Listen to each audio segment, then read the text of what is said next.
জীবন দাতা হে বিধাতা, মহান বিচারপতি,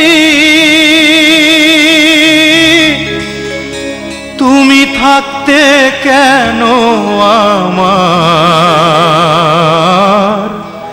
করুণ পরিণতি।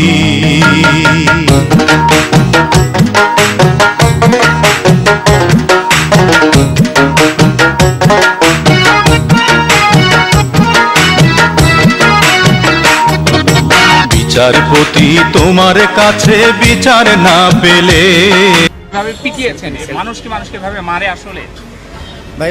এখন কথা হচ্ছে যে ভাই আমি হচ্ছে যে ওনাকে হচ্ছে যে জাস্ট শুধু আবেগের বসে। বিচারপতি তোমার কাছে বিচার না পেলে কোথায় বিচার পাবো আমি, কার কাছে গেলে।